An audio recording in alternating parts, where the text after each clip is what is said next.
Well, everyone is talking about the big come out this year. The big release. Big come out. What the fuck am I thinking? What's wrong with my mind? The big release this week, which was probably pretty much Aladdin, but we're not talking about that. Everyone's talking about Aladdin. We're going to talk about that other one. That naughty boy Superman thing in the come out of Brightburn.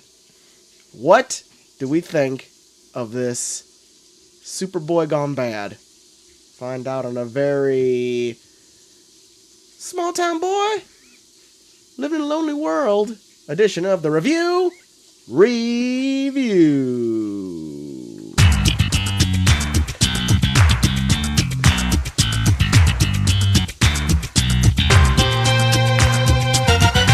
Laser eyes. You really talked yourself out of that one, didn't you? It was like, where are you going? Oh, welcome to the I feel like every time we do an intro, like my mind turns to soup. There's only been a few rare times where we've had to redo it. We always go on the first take. Yep. More than 99% of the time. Only when it's a complete disaster. Yeah. We're like, we need to start over on that. I was riding the border on that one. Yeah, you were. I almost just stopped you when you said come out. Anyway, welcome to the review, a show where two small town dudes give you our big, dumb opinions. I'm Troy to the Max Extreme. I'm coming out. And of course, it wouldn't be a nice review without the fucking washing machine going off. God. There's one thing that everyone knows. It's that Troy's got clean clothes for tomorrow. That's right. And Chelsea's coming in with double birds. And All right. Very good. All right. Chelsea, what do you think of the latest come-outs this week? That's a really gross way to say it. It's gonna catch on. It's catching on. It's catching fire. It's catching I on. already forgot. It's coming on. I've literally already forgotten what you said. The hot new Hollywood come-outs. You gonna keep that intro? Hell Yeah. yeah, I'm keeping it. Now we've doubled down on it. We're keeping Double it down. down. I've said come out way too much. It won't make sense if I cut out the intro. Oh my god. Yeah. The idiots. And we are, of course, talking about the latest come out by the Guns, Brightburn. Yeah, double guns. We're going to be talking triple guns, actually. Oh, Getting man. more of that later. But we're going to be talking about that Brightburn. at the top of the hour. Before we go into any of that, we're going to see what came out this last week. What about the Indies. news come-outs? And the daily come outs. And the daily come-outs. And I'm going to start with a little bit of Sonic news. It was Whoa. announced a few weeks ago that Sonic will be getting a total remake over, I suppose. Yeah. Not a reshoot. They're just Yep. redoing Sonic, Yeah. the character, Yes. for its release Yeah. into theaters.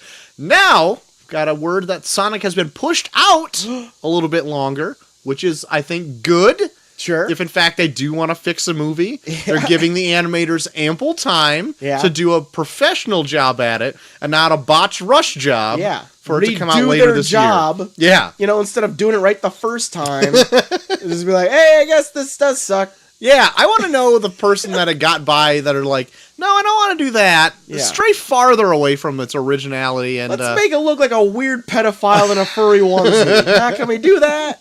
give it human legs. Yeah. Because Jim Carrey's going to be creepy enough. Let's make Sonic extra creepy. Yeah. So they pushed it out to next year, 2020, Valentine's Day, of all days. Oh, bring your sweetie. So bring your sweetheart and go see whatever abysmal see whatever movies this is going to be. The fuck this is going to be. So if you had it marked on your calendars for this year, cross that day off. Now you got a free day to do whatever you want.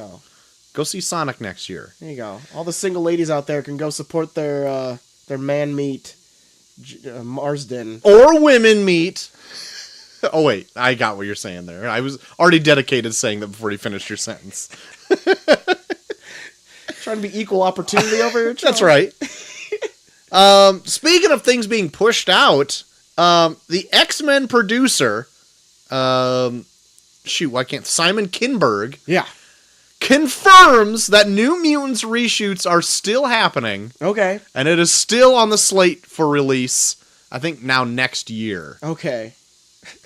It was supposed to come out last year, And it was supposed to come out on Hulu at one point. got pushed out till early this year, and then late this year, and now it's pushed out till next year, 2020, whenever they can get those reshoots in. Yeah. I thought reshoots were done at this point. I've lost all interest completely in this movie of even having it be good or having it come out in general. Yeah. But apparently it's still happening. All the people in it are in TV right now, and they're trying to get the reshoots together when everybody doesn't have anything else filming. Yeah. So that's being a challenge. I also heard that the trailer that we all saw that gave off that horror vibe wasn't necessarily the vibe the actual movie was going to have. They just cut the movie to make it look like that, or cut the trailer to look like that. Yeah. And then when all the positive feedback came out that were like, oh, I kind of like the horror vibe of this. Yeah. They went to go make it more of one. Because it was more akin to an actual, just like regular X-Men movie beforehand, just cut to make look different. Yeah. So maybe that's what they're trying to do? Don't know. I have no idea. No one knows. So watch out for all of the reels of this to be in some desert in a hole sometime in the near future. Moving on to maybe some more news, JT. Yes. Some video game news. Video game. Square Enix, top-notch video game producer company? I don't know. Whatever. Yeah. I'm sure Neil is screaming at you right now. I don't care what he does. Developer! They have an Avengers game coming out. Yeah. That is going to premiere E3 of 2019. I think that's only like less than 2 weeks away. Yeah. At this point, so you get to see your first little sneak peek of what this big time Avengers game is going to be. I wonder. Is Yeah. it going to be like those other ones, or maybe they might do kind of a... Like the Ultimate Alliance, you mean? Yeah. Or it'd be sweet if they do like an open world where you can like team with other people. Like we could play Avengers since we both have the same system. Maybe. Like you could be like Spider-Man and I could Yeah. be like I could be Thor. Yeah, maybe. Who knows? And be like, hey, let's meet up in New York City in like 10 minutes. That's right. That sounds good. And then you're just gonna like use your web to try and catch fish out of the river. You get me. You get me. So Peter Parker's like, wow, it's a beaut. what a beaut. Look at this. What is this, a carp? So yeah. I don't know what this is supposed to be at all, but I liked Ultimate Alliance when it came out, Yeah? but I quickly grow bored with that type of gameplay. Yeah, it's very repetitive. I'm not a huge fan of like the dungeon crawler esque nature of that, where it's like 4 people on a screen and you're just kind of like a top down view of all that stuff. That's not Yeah. my favorite. No. So we'll see what it is. We will see. Won't we?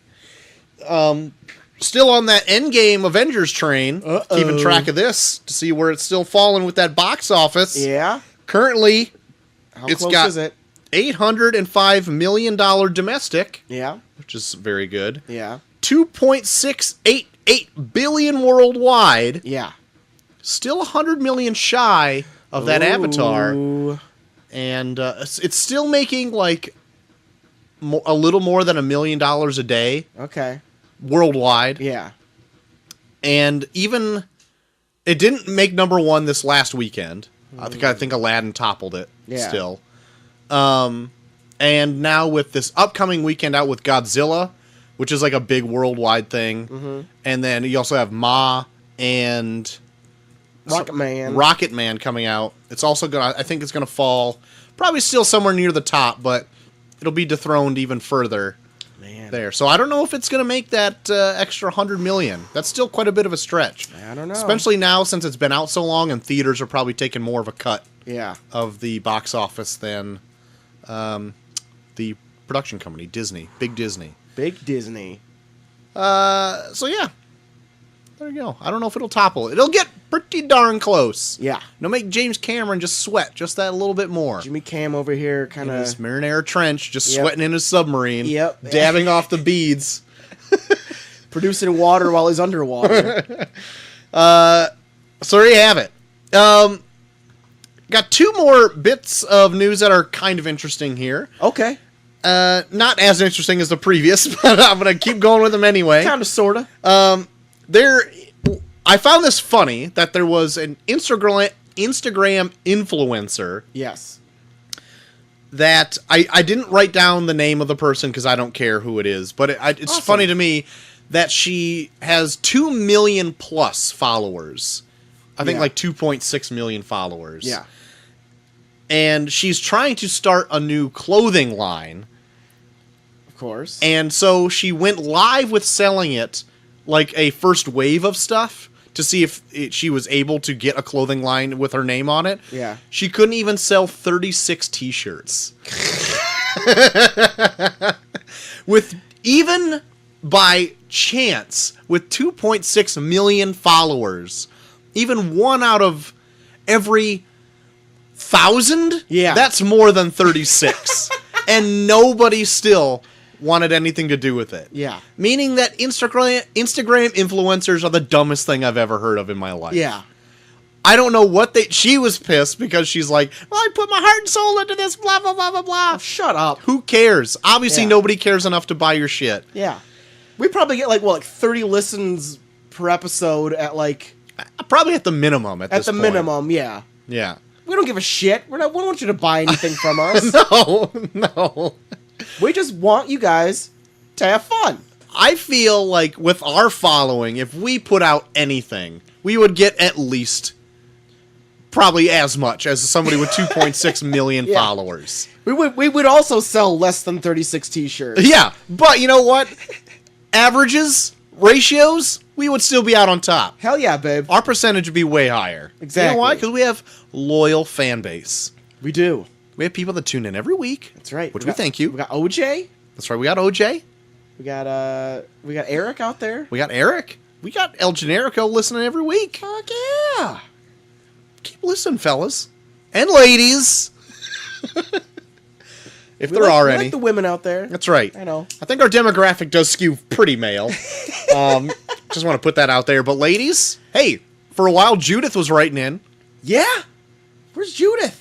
I tried to hit her up not that long ago because I'm like, hey, how are things? No response. Oh well. Turns out she fell off the face of the earth. Well, don't say that. Well, who knows? Uh-oh. Who knows? Did you get wandering earth? Oh no, Judith! Judith! So yeah. And we also got our listeners down under as That's well. right. That's right. I think like a fourth of our listeners are from Australia. Craziness. Crazy. Craziness. Australia, Crazy. way to represent. Right on. At one point, you were a majority of our listeners. You were. How does that work? But keep it coming. I mean, I don't... Hey, I love it. Yeah. I just think it's the most bizarre thing ever. Like this small town, Midwestern Yeah. podcast is catching the ears of many Exactly. in a foreign country. I love it. I love it too. We must resonate down there. Yeah. People, they just want to like listen in to see like how stupid Midwesterners sound. That could be true. Yeah. Our crazy, stupid accents to them. Yeah. uh, We sound pretty stupid. yeah. And Good eye. I mean, we call the trunk of a car a trunk and not a boot. They call it a boot? I think so. That's so much cooler. It is. I might be wrong, though. I'll toss in the boot. Now I don't know. What that Nah, we just lost all of tossing a them. boot. Last bit of news I got, JT, is I started listening to the Talk is Jericho Emancipation of John Moxley. Listen to that this morning. Yeah? Yeah. I'm about halfway through it. What do you think so far? Yeah, it just shows. Well, I was gonna talk more about this later because well, no. We It's still just, can. Yeah, but like based on something that I watched over over this week, but yeah, just WWE just sounds like a total shit show. Yeah. Yeah. What he pretty much was saying in there, what I've gotten out of it so far, is that he's completely grateful for WWE in order to get his name out there. Yeah. I mean, they paid him pretty well for his time there. He's set for a while with like money in the bank, like not the pay-per-view money in the bank, but like for money, like he's set aside. He's paid for his house, his car, met his wife there, paid for his mother's house. Yeah.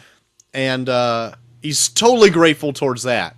But when it comes to creative, is where he felt like it fell flat the most, and to the point where he's just doesn't even want to go to a show because it's just depressing. Yeah, it feels like WWE just feels like those it feels like a corporate job where like there's at one point he describes in it where you can almost see how people fall into like substance abuse working for WWE because like he talks about a point where he was like, hey, I got some ideas, and they're like, well, you're gonna do this, so just show up. Or then it's like, well, then I have like really nothing else to do but then just show up for work. Yeah. And then after that, like it's not like they're gonna listen to what I have to say. Yeah. So like I'm just legit like just waiting for the next show. So what do I do? Yeah. And it was like, and then I became depressed after that, where I'm Yeah. like, yeah, I can see how like people like fall into like drugs and alcohol. Yeah. Where it's like, well, they're not gonna listen to me. I don't have anything to like really like think about or what I'm gonna do the next day because I'm just gonna be told. Might as well get drunk or high or whatever. While I'm waiting for the next day. Yeah, and just numb out.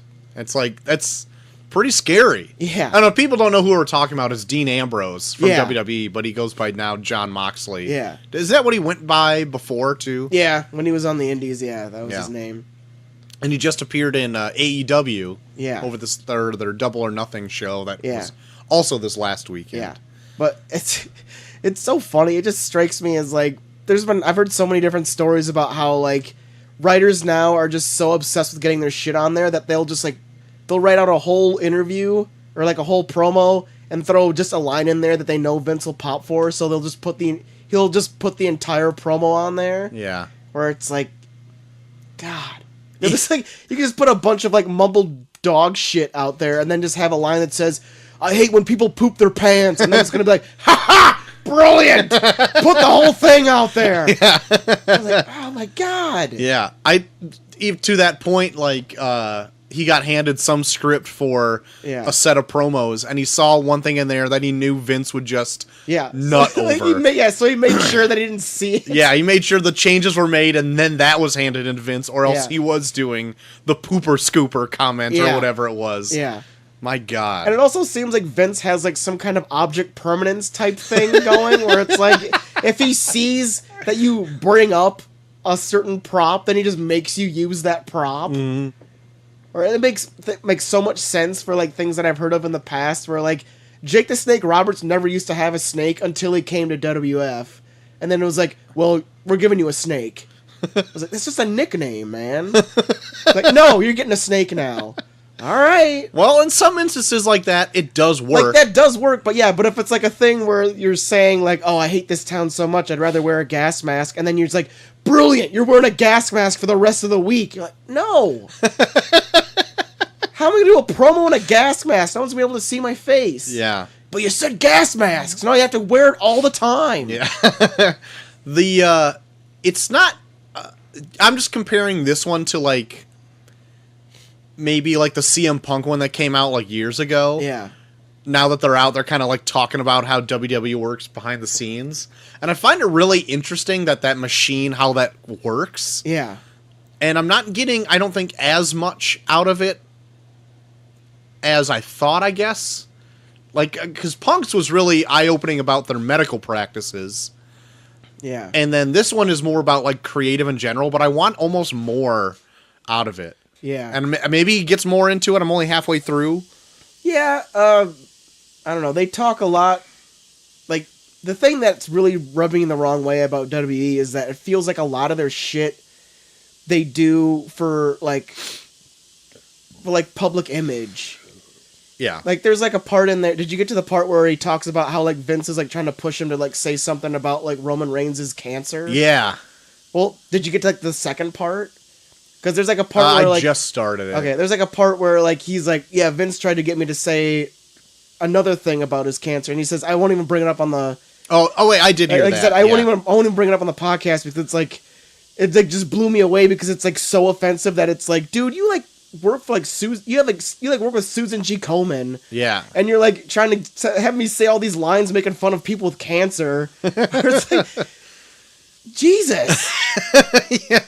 But then it's like, well, then it's not. Well, but then if they're like making Dean Ambrose say it in a promo, then they can be like, oh, well, that was him, and then they'll just fire him. Yeah. Where it's like, I feel like so much of the shit they do is just public image. Like even like the story you told me about Ashley Massaro. I'm not gonna say it because it's terrible. Yeah. But that just feels like such public image bullshit. Yeah. Like you'd rather be like, we're good with the troops as opposed to like bringing out this terrible thing that could actually be addressed. Yes. Yeah. And like it feels so corporate. There's so many corporations that do shit like that where like it's just everything WWE's doing now just is leaving a bad taste in my mouth. Yeah. Especially with the Saudi stuff. And it's Yeah. like, oh my God. So, I think it's just getting behind in the times now. yeah, I don't know. It's Vince has not gone working. absolutely insane. Like, yeah. Well, he runs everything. Everything yeah. has to be ran by him. Like I love when that's probably the most interesting thing about that podcast is him going through the idea that like everyone has to run everything by Vince, so it makes everything run so fucking slow. yeah. That still surprises me that everything gets run by him. Yeah. Still. Yeah. Like, I mean, good for him. Like, he's a guy that really wants his hands in everything that he's kind of built. Yeah. But It's not efficient. Like, even Yeah. like how he brings it up where it's like, I could literally be spending my time trying to focus on my match, but instead I'm waiting outside Vince's office for like an hour and a half so I can bring up this one small thing that I want to do in this one thing. Yeah. Or then it's like, then your workers aren't working. They're just waiting for you all the fucking time. Yeah. That's insane. Yeah. Anyway, even if you're not into like wrestling or anything like that, It's just the interesting. way how the company is run Yeah. by like one maniac, it should be interesting enough to like want to dive deeper into Yeah. that stuff. Yeah. So like it's Talk is Jericho, Chris Jericho interview. It's funny because Jericho barely asks him anything. He just talks the whole time. I love Yeah. it. I kind of wanted Jericho to chime in a little bit, but maybe he's still kind of good with WWE now. Still, so maybe he doesn't No, wanna he works for AEW. I know that, but like, maybe he still kind of has an in. I don't know. It kind of reminded me a lot of like Punks that he did with Cabana, where he was like, "Look, I've been sitting on this for fucking ever. just sit back and let me just unload everything." Because it was exactly like that. Like the minute the episode started, he was like, "Okay, thank God, now I can actually talk." And it was like, "Oh God, this is gonna be good already." Yeah. Oh man. So anyway, yeah, check it out. It's very, very interesting Yeah, so definitely far. worth a listen, especially if you're into wrestling. Yeah. So that's all my news I got, JT. All right, Yeah. Troy. Good topic. Good topic. Thanks. Thanks you. Thanks you. You've blessed us with this for the show with a case of Heineken. Yeah. Haven't had Heineken in a while. I dig it. Yeah, I was going to, I was figuring something was going to happen for Memorial Day weekend, so I just bought like a 12-pack of Heineken like the first part of the weekend. And then I ended up getting sick. And then I was like, well, I guess I'll just save hang this for on to later. it. Yeah, usually either myself or my brother does like a Memorial Day party, but I saw that my other brother was going to be in town this next coming weekend, so I decided to throw it this weekend rather than Memorial Day. But it works out because there's a pretty big shindig happening right across the street from you. I know, so hopefully it's good. Got that hog roast. Hopefully it doesn't rain. No shit. It's been raining all freaking week, so Shit. I don't want everybody in my house. A select few people, but 21 people said they're coming. That's not stressing Chelsea out. Yeah, I know. She was napping when you made that, right? When you made that whole thing up? She was. I know this because she brings it up every time the party comes up in any way, shape, or form. Why don't you grab me one too, Troy, while you're at Oh, it? here, While I bring here I up, open that one up thank for you, sir. You're very welcome. My first bit of news, Troy, something that might come up for our test pilot show. I'm into it. ABC has said they're going to have a show called Stumptown Okay. that stars Kobe Smulders as a war vet who's dealing with a love life and gambling debts and her brother in Oregon. Okay. And they just casted Jake Johnson Jake Johnson. to also be in the show, who plays her best friend. I So love Jake Johnson. they might start banging in it. Who knows? Who knows? But I don't know. They say it's a drama, Okay. but I don't know. It's got me mildly curious. I like Kobe Smulders, like Jake Johnson. Same. I'd where he like to goes. see this might be the one that might tickle our fancy. All right. This We'll might see. be the one. This might be the one. Is that a song? That's a song. Is that true? Troy, Yeah. Rocket Man. Uh-huh. We brought that's coming out. Yeah. This week we had Bohemian Rhapsody come out last year. Hmm. A lot of people get into those music biography, Yeah. biopic type films, especially of the gay persuasion, because MGM has said that they're going to put out a biopic on the life of Boy George. Boy, George. So I don't know. I don't know too much about Boy George. So I'd I don't be either. curious. I'd be curious to see. All right. MGM doing something. Yeah. Let's see. What are the other things they do? James Bond? Is Yeah. that it? And I think I James saw Bond is something Sony, or co-produced by Sony. What was I watched a movie not too long ago that was by MGM, but I can't remember what it was. I don't know. I know it's owned by somebody, but they still put out movies under MGM sometimes. Should I look it up? MGM. Go on with the rest of your news. I'm gonna look this up. Troy, Alex Trebek. Yes. We know that he's been battling stage 4 pancreatic cancer. Yes. But we got some good news on that front this week. Okay. As Alex Trebek has said that out of some miracle, he is near remission already. Really? Yeah. My goodness. Yeah. That is awesome. I thought of a joke for this. Do you want to hear it, Troy? I do. The reason I believe that he is already in remission is because the doctor gave him the news that not in the form of a question.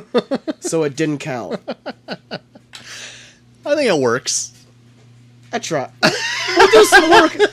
Hey, people, get back to me. Let's rework that joke. I think I got some gold here. All right. Just needs a little. I think I need a little tuning up. Yeah. Someone get back to me. We'll try and tune this up. We'll send it into a weekend update. That's we'll right. see if they want to use it. That's right. The workshop it a little bit. Yeah. Very, very good. Hold on, let me try it again. Let me Okay.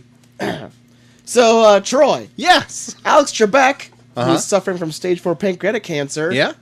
has said that he's in remission. That's awesome. And apparently he's in remission because the doctor did not give him the news in the form of a question.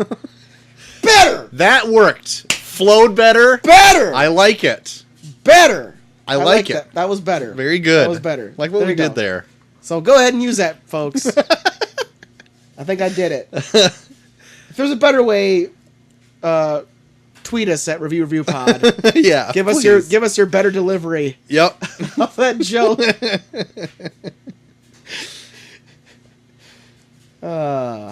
We have fun. We do, boy, do we. Troy, Dark Phoenix. Oh my God! It's almost upon us. Yeah, it's like about 2 weeks away. Our show on it, at least, is 2 weeks away. Yeah. James McAvoy, in an interview, said that Dark Phoenix had to reshoot their ending Oh my. because it was too similar to another superhero film. Was it X-Men 3? I hope so. But no, I guess it's recent. So my guess is I bet it was Jean Grey, like somehow palming the power of the Phoenix and then dying. Like in Endgame. Oh, got it. Got it. That's my guess. All right. Hopefully it ends like Something stupid like $1 Million Baby or something. She has all the power in the world, but a She stool falls on killed a her. Stool? Yeah. Oh, let's see. Oh, here's some of the latest MGM films. Okay. I'm gonna go back to 2018. Every Day. Never heard of it. Death Wish. Ooh. Tomb Raider. Okay. Sherlock Gnomes. Oh. Overboard. Oh. Operation Finale. A Star is Born. Hey. There you go.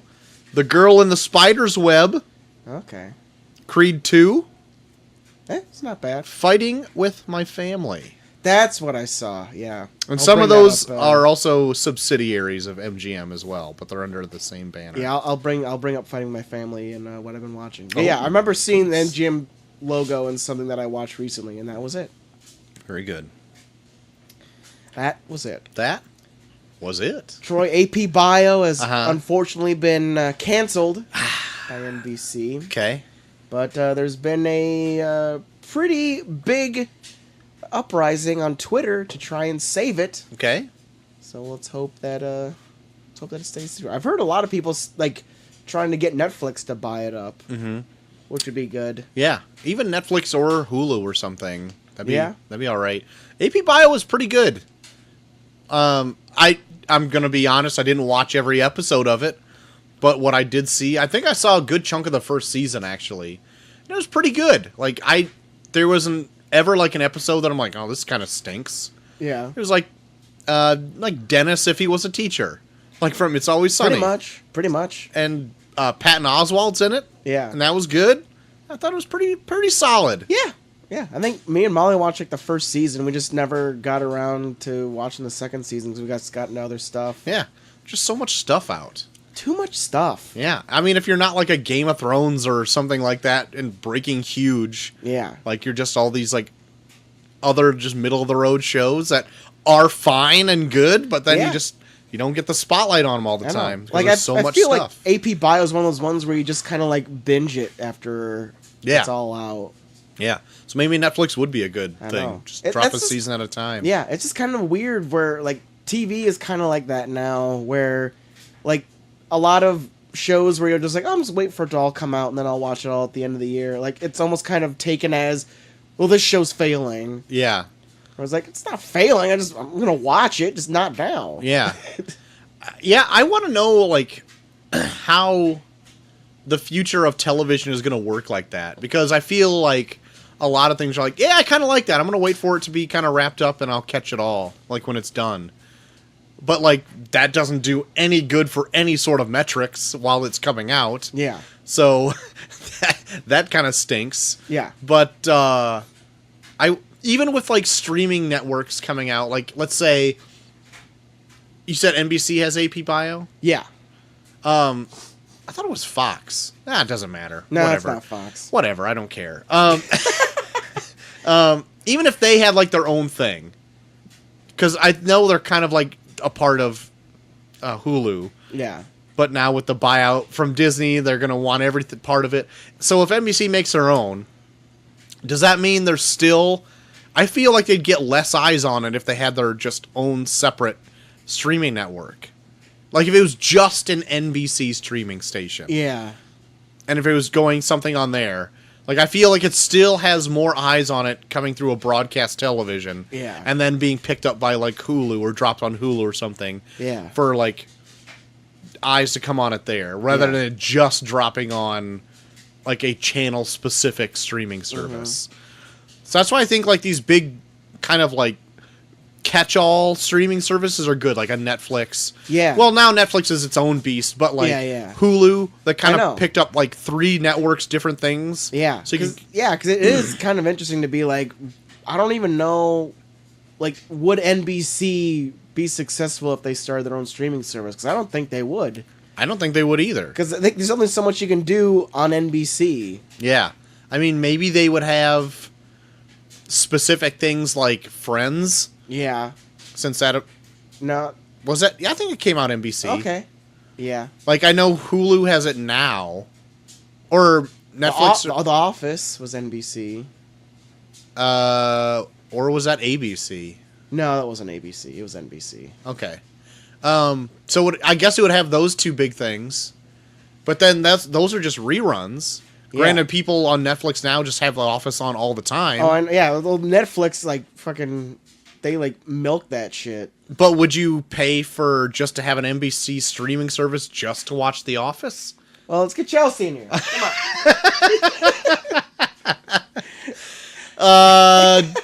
Don't do that to me.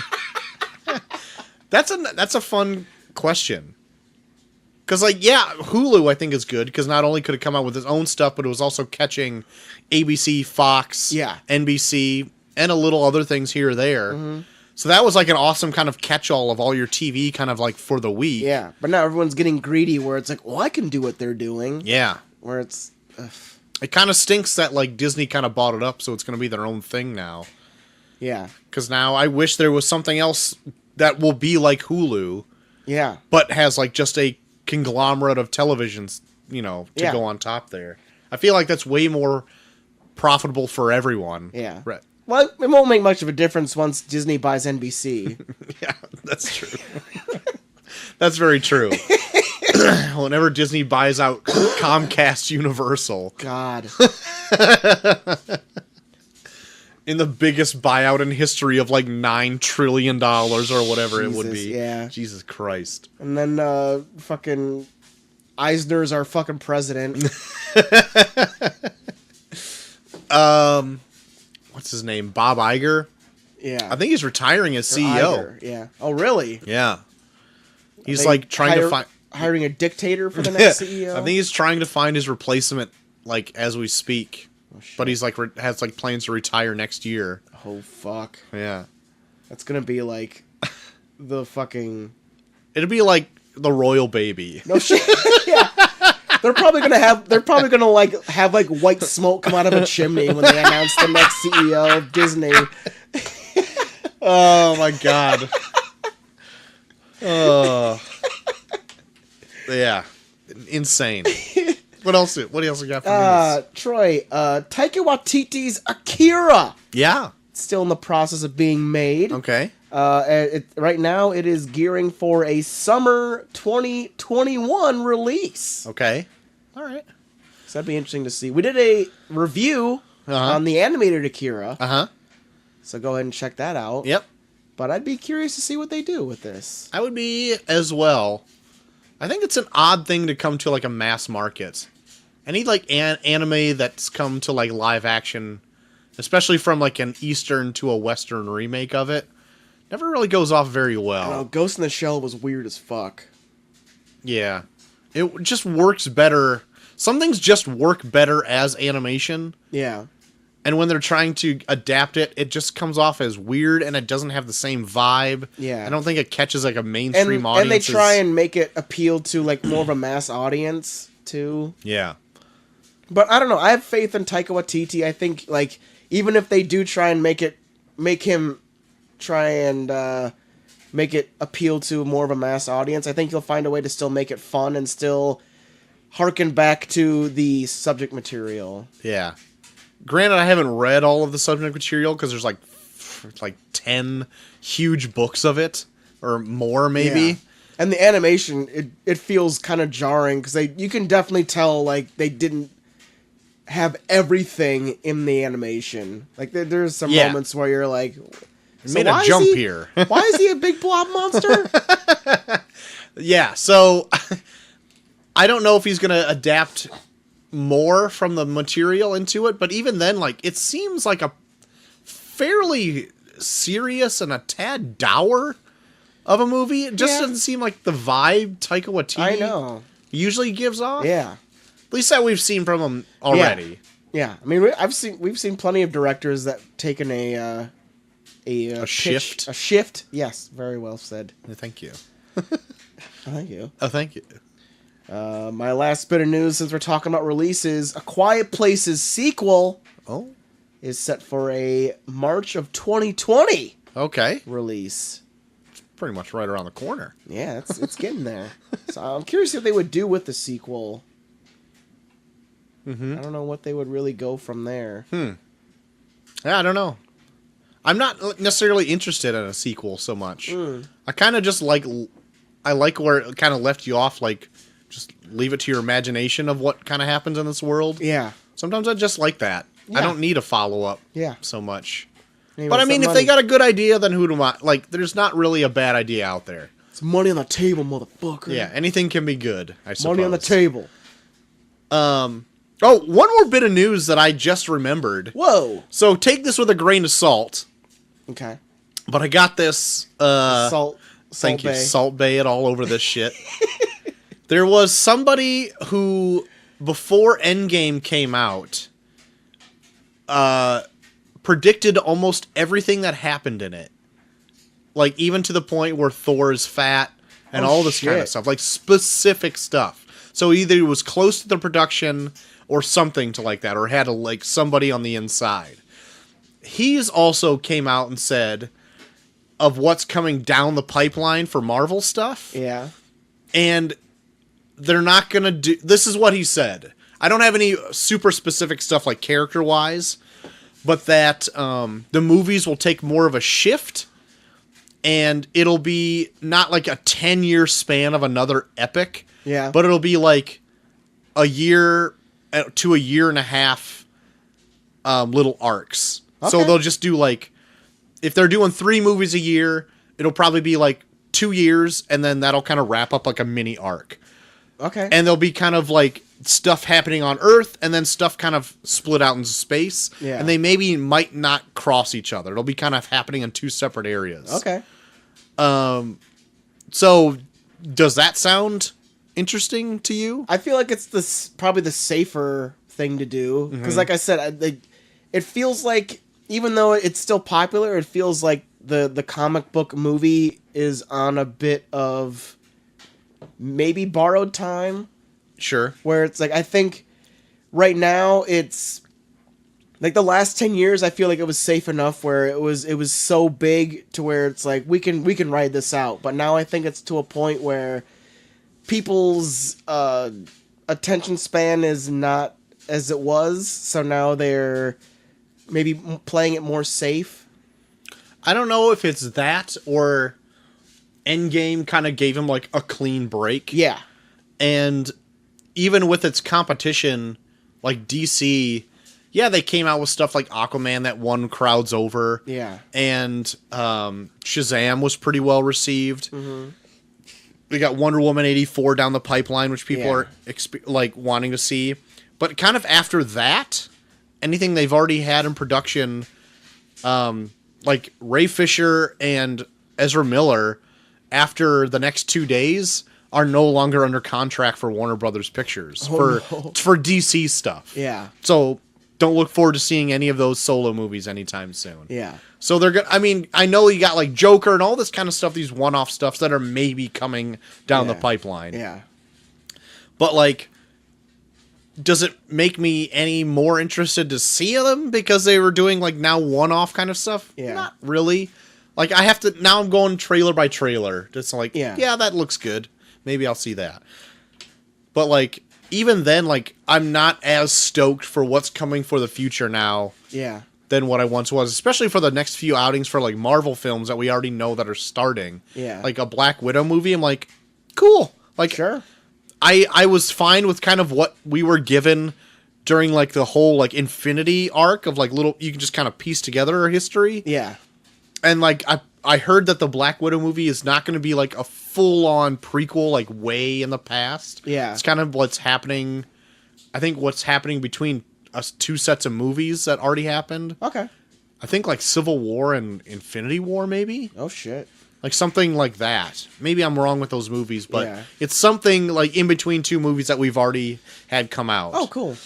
And then we've got like something like The Eternals that's in production, which I'm Yeah. like, what the fuck? I mean, like, I've been surprised before. Like Guardians of the Galaxy, I thought was weird, and that ended up like shaking people Yeah. to like it. But I don't know. And I feel like especially for like Marvel and Disney, I think they have more to lose if they get to a point where it's like, oh shit, this isn't working. We have to scrap everything. Yeah. And now that all the information is out there for people to see, and they have to be like, well, this is canceled, this is canceled, this is canceled, this is canceled. People can be like, uh-oh, is there a chink in the armor of Disney and Marvel? Or then that could probably hurt them more, as opposed to being like, oh no, we're just cutting this movie out because, you know, we just don't have the time for it. Yeah. Like, I think before they planned so many things in advance, where if they fucked up, they fucked up. Yeah. But if they plan it more along the lines of like 2-year arcs and like this isn't working, where it's like, oh yeah, well, we're just gonna cut that out. It's no big deal. Yeah. Then they can still play it off as like it's just not working, as opposed to being like, yeah, we're cutting an entire fucking thing out, like DC and Warner Brothers did. Yeah. Yeah. So I think it's fun to give now audiences like not just Earth-based stories and then Guardians, because there's a lot more cosmic stuff now. Like Thor, I'm pretty sure Hemsworth has like renegotiated, so he's going to be in more movies. Yeah. Now that like his character's really caught fire, and then you'll have Guardians films with that, and Captain Marvel, that's going to be going on in space. Yeah. You'll probably have like Black Panther, Doctor Strange, which could probably go anywhere. Even an Ant-Man movie can kind of go anywhere now. With, Oh no, shit. So it's like that's going to be kind of happening on Earth. So I don't know. We'll see. But right now there's not like one huge, other than Guardians, I guess not one big character-driven movie that I could see audiences being like super positive on. Yeah. Well, and Black Panther maybe. Yeah. But yeah. So yeah, Troy racist. The fuck.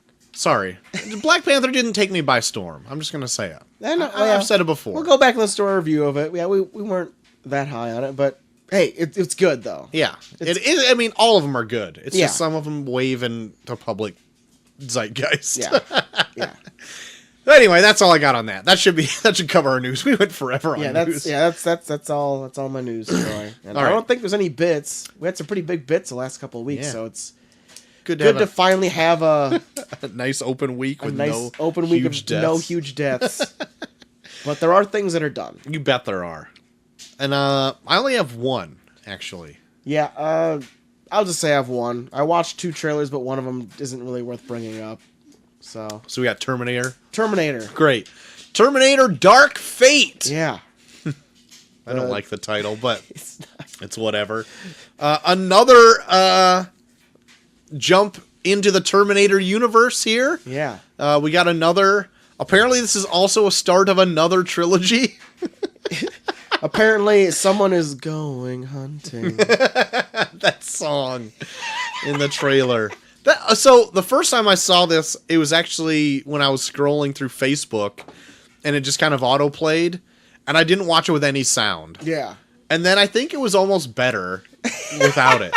Without just Because I watched the it creepy with dude. yeah, I watched it with sound, and it came off like way more dour Yeah. than like an action-y set piece. Yeah. I feel like the guy singing the song in this is just like staring at me with dead eyes, just being like, I'm going hunting. There are a few things in it I liked. I like that they got Sarah Connor back, Yeah. the original. Why am I spacing out her name? Oh, man. Linda Hamilton. Linda Hamilton. I like that the Terminator design is kind of cool. Like how it's like a liquid metal one yeah, it's over like, a yeah, liquid metal over like an actual Terminator, so they can like work together. Yeah. That looks kind of cool. that kind of was like that in Terminator 3, where it was like a liquid metal exoskeleton over like a metal endoskeleton, but it wasn't Yeah. able But to they separate didn't, they itself. didn't separate. So that's kind of cool. Yeah. I'm optimistic that Tim Miller is directing. Yeah. James Cameron's back as producer, but I don't really care about that as much. Yeah. Producer only. Like, James Cameron can really just put his name on producer for a bunch of shit and just be like, yeah, I'm producing. I'm not going to give a shit about it, but I'm producing. Arnold's back for looks like some sort of limited role. In a cabin In somewhere. some cabin. Just So say that. I'm curious to see it. I never ended up seeing Genesis. Yeah. See, the thing I like about the Terminator movies is that they have the most ridiculous fucking action scenes. Mm-hmm. Like, say what you will about Rise of the Machines, but they have some crazy fucking action scenes in that. Yeah. Where even if the movie sucks, that you're lying if you didn't enjoy that fucking scene where like they're like chasing each other through like downtown LA and like there's a fucking someone gets like a fucking wire stuck in like a manhole cover and it rips up like the entire street. Yeah. Like I was like, fuck yeah. Yeah, that was pretty dope. Yeah. So they always generally tend to have like some badass action scenes. And it looks like this one also has some pretty sweet action scenes too. Yeah. And regardless of what you think of Terminator 3, I kind of like Terminator 3. I do too. It's goofy in some moments, but I like it. Yeah. Does it live up to Terminator 2 and 1 even? No. But I think it's fine. It was like compared to what's come after, Yeah. it's pretty good. Yeah. Like Salvation, I barely remember that at all. Yeah. I barely remember the name. I was going to call it We're Fucking Done Professionally. That's all I remember it as. I know that when the trailer came out, it blew me away. Like, I love that trailer even still. Even with it ruining a fucking major plot point. Yeah, all the Terminator movies do that in the trailers. do. Even Terminator 2 ruined the twist that Arnold was going to be a good guy in it. Yeah. And it's like, what do you do? Like, looking back, it's like, what are you doing? I know. You go back and watch Terminator 2 where it's like, they never even insinuate that he's a good guy up until when he actually does shoot the T-1000. In the hallway, Yeah. But, like, in the trailer, they give away that reveal. It's like, what are you doing? And then Terminator 3, I think, I don't remember the trailer in that one so much. I don't think they really reviewed too much in that. But then they give away friggin' Sam Worthington's character. Yeah, being a Terminator. In the Salvation. They give away that, not Jai Courtney, Yeah, they give away that John Connor is a Terminator. Also a Terminator. In Genesis. Yes. It's like, the fuck are you doing? So anyway. I don't know. Well, this is a teaser, so they'll probably release another trailer that reveals the big plot point in this one. Yeah. But everyone check out that Salvation trailer with the friggin' 9 Inch Nails over top of it. Yeah. Oh my god, it's still good. Anyway, that's it. Also check out Credits Dude's review on Terminator Salvation. Yeah, that was a good one. Well, they did that one for Anton Yelkin, I think, didn't they? That was one of their Anton Yelkin episodes. Yeah. I want to say they barely even talk about Terminator in that. I don't remember much of it at all. It's, I don't know. But I usually enjoy all their episodes. Yeah. Well, before we jump into the tourney of random movies, yes, I just wanted to applaud both of us here. Yeah. Over this last weekend, we hit 10,000 downloads. 10,000 downloads on Podbean or anywhere. Well, they count everything. Yeah. But that's I think pretty great because we started from scratch when we jumped to Podbean as our hosting site. We started site. from the bottom, now we're here. So we used to be hosted by SoundCloud, and then when I thought SoundCloud was going to go out of business and we were going to lose all of our episodes, I took them all onto Podbean, rather. Yeah. We started from 0, and this last weekend we just hit 10K downloads, which to some sounds like very little, but to us, I think that's pretty cool. Yeah. And that's over the course of, we started in July of 2017. So, almost like a little under 2 years, we've got over 10,000 downloads. Pretty solid. So I think we're doing pretty decent. Pretty decent. And before we jumped there, we were on SoundCloud for like 3 years. Yeah.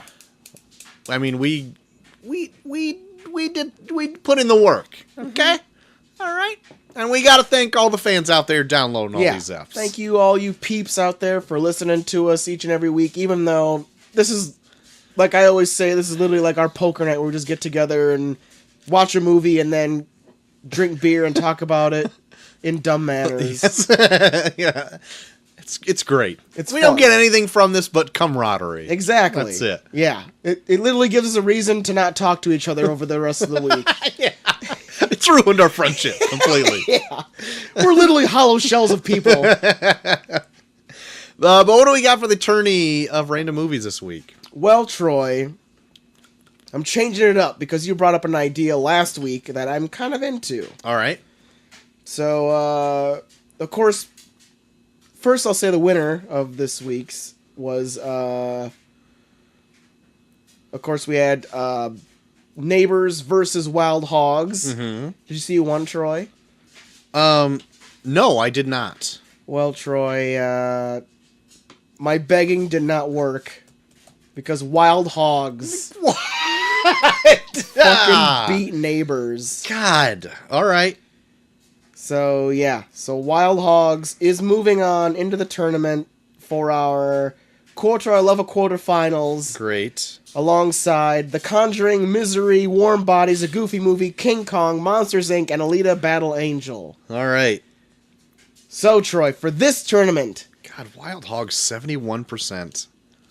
Why do fucking people love that movie so much? I don't know. All right. Go on with what you're saying. So for this quarterfinals, I usually do trivia. I'm going to save that for the semifinals. Because you brought up an idea last week that I'm kind of into. Okay. Where I want you to form the rest of the bracket. Okay. So I will ask you each week which two movies out of these are going to go head to head, and then they will move on to face each other as it goes on. All right. So our first quarterfinal match out of Alita Battle Angel, Monsters Inc., King Kong, A Goofy Movie, Warm Bodies, Misery, The Conjuring, and Wild Hogs. Which two movies will go head to head this week? I am writing them all down so I can see them in front of me. Okay. Alita Battle Angel, Monsters Inc., Wild Hogs, King Kong, King Kong, okay. A Goofy Movie, Goofy, okay. Warm Bodies, Warm Misery, Bodies. and The Conjuring. Misery, Conjuring. And while you're thinking, hand me another Heine. Brewski? You got it, bud. Put another Heine in my hand, bro. All right. So, I'm going to do this. I'm going to put up, and tell me if this is already would be in the original bracket. Do you have that available? Or are you totally... Would it be in the original bracket? Or like what I would the have... ones I already have going against each other, I'm going to pick. Well, just give me this week's. We'll reveal them as it goes on. Right. So like the first match. I'm going to put the kids' movies together. Okay. And I'm going to put Monsters, Inc. versus A Goofy Movie. Wow. There you go. Kids Week, everybody. Yes. Monsters, Inc. versus A Goofy Movie. Yes. So we'll see what moves on. I'm sure you're probably rooting for Monsters, Inc. because I know you've been like... Your mind has been blown at the fact that A Goofy Movie is still in this tournament. Yeah. It really has. So there we go. Monsters, Inc. versus A Goofy Movie for our first quarterfinal match. I'm curious. Okay. All right. Good pick, Troy. Thanks. I like this. I want to put them up against worthy contenders of each other. Okay. So it's not just like A Goofy Movie versus Misery. Even though sometimes those are fun to see complete blowouts, even if it is one. Yeah. Or major upsets. Yeah. But I just want to put them up against something that it's similar to. Fair enough. So they're both kids' movies aren't eliminated, like let's say in the same round.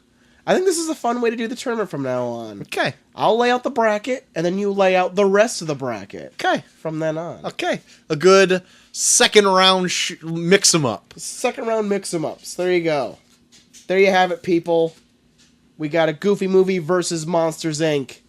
Who's going to move on? Find out next week. And then find out what Troy picks for the next matchup. For the mix 'em up. Out of all of the winners so far. Yes. All right. So, with that, why don't we get into the highlight of the show? The main event. The main event. Top of the hour. The creme de la creme. Yes. Brightburn dropped into theaters May 24th, 2019. Summer release. Oh. Had an opening weekend box office of $7.8 million. Oh. With a budget of $6 million. Wow. So it's already overtaken its budget in its opening weekend. $6 million. Wow, that's a really small budget. Yeah. I want to actually kind of get into that a little bit later. Okay. Domestically so far, it's made $10.7 million. Worldwide, $18.5 million. So it's easy to say, I would think now, that it's making profit. Oh, yeah. I think just domestically, it's already overturned its profit. So that's good. Rotten Tomatoes has this at 57%. Ooh, not the greatest. Not the greatest. IMDb 6.6 out of 10. Metacritic 45%. Wow. And Gamer Headquarters gives it a 5. Out of what? I don't know. Out of 5. Maybe they thought that was a perfect movie. It was a perfect film. This movie was written by Brian and Mark Gunn. Yeah. Produced by James Gunn. Whoa. I got more to say on that a little bit later. Okay. I think that's all I got right up top. So, JT, what happened in Brightburn? Well, we follow the Breyer family that grows up in the small town of Brightburn. Mm-hmm. And they have a adopted child that they've named Brandon Breyer, who is realizing that he is not what he thought he was, where he finds out that he may very well be an alien from another planet, who is starting to develop these feelings that are causing him to be more violent, and also develop what would some people would call a superpowers of some sort. Yeah. That leads him on a rampage that takes this small town of Brightburn in a little bit of a tailspin, so to say. Very good. There's not really much plot to say beyond that. No. So, from the trailers of this movie, we've said it before, it was a fun kind of homage to the Man of Steel trailers that came out. Yeah. Almost to the point where they almost used a very similar theme. Yeah. And you hear hints of it in the movie, too. Yeah, it doesn't fully do it. It has, like, kind of the beginning, like, piano tune. Yeah. Like, and when then they have, like, touching moments in the movie where it's like, boom, boom, boom, boom. But this is, like, straight up horror movie. Yeah. No. There's no superhero aspect to it at all. No. You're not led to believe that this is going to be like a person that could be a hero in any way, shape, or form. That was the one thing, like, halfway through the movie, I was like, kind of felt misled by the trailers a bit. Yeah. I'll get into it in spoilers. Yeah. But this movie, it knows what it's doing. They even have even and then after in like a credits scene, they do even like throw out like a thing where it's like, okay, you know what you're doing, but you just wanted to make a horror movie based on this. Yes. A little fun fact that the school that it was shot in is the same school that the Stranger Things production uses. Fun fact. I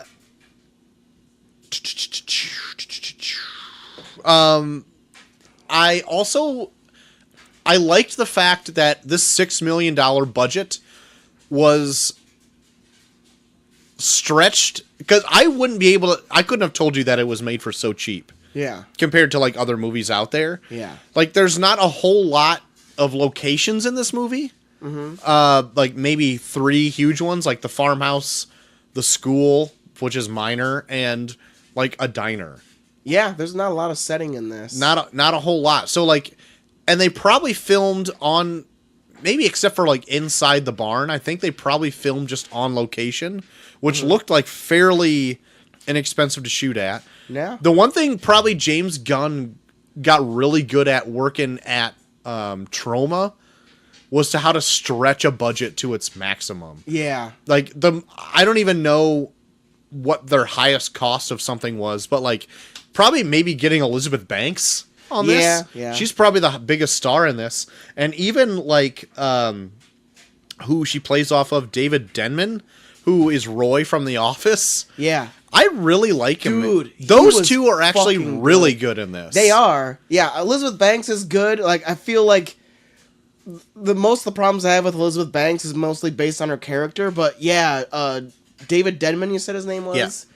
He's fucking awesome in this. Yes. There's so many parts in this where he seems like the most level-headed person Yeah. out of everyone in this movie. Yeah. And he plays it to a T where it's like, I would do that. I would be that guy. That's Yeah. the guy I would be in this situation. Yeah. I actually really enjoyed all the actors in this, minus one. I wasn't a huge fan of the main kid in this. Yeah. I know he was supposed to come off like kind of cold, Yeah. but even then I'm just like, even before like all the things kind of go down, I still never was able to get behind you really. Yeah, like...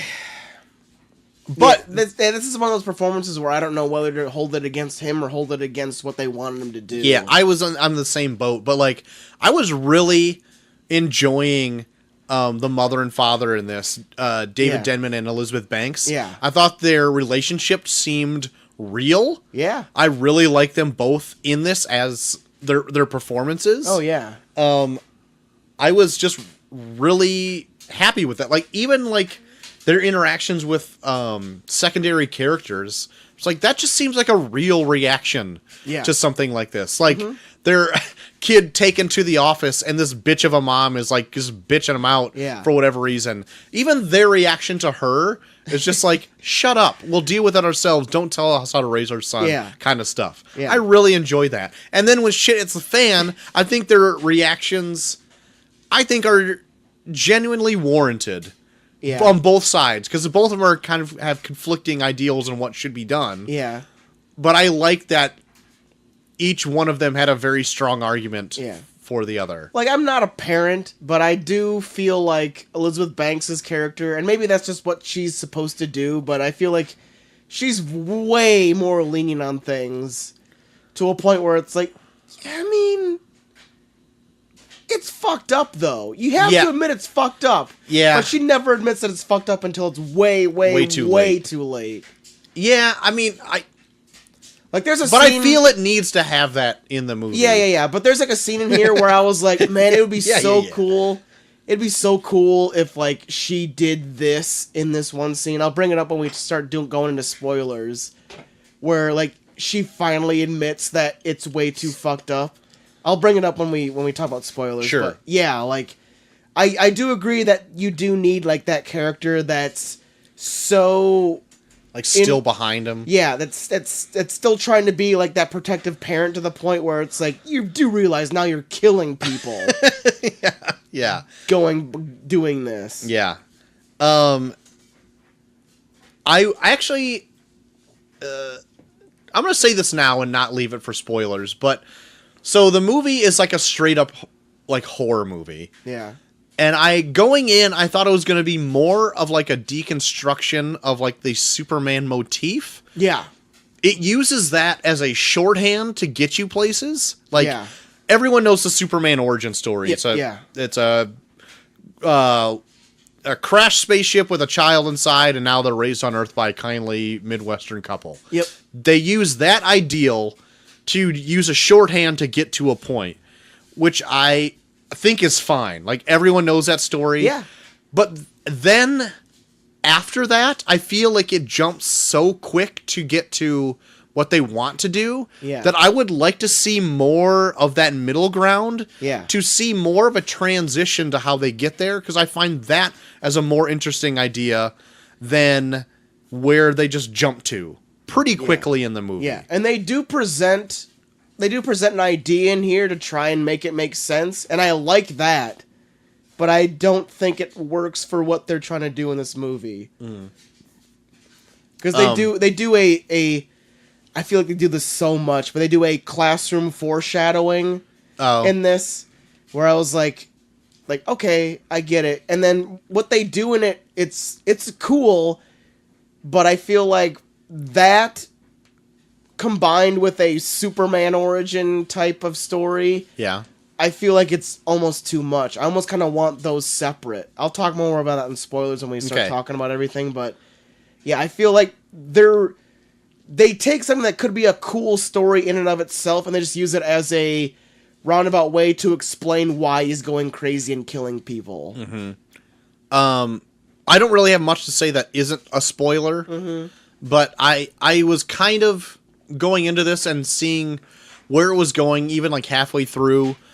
I was like, I don't think this is what I wanted, and I think on a rewatch, I think knowing what was going to happen, I think I'd still feel the same way. That Yeah. I'd want this movie to be more of like a deconstruction of this archetype of character. Yeah.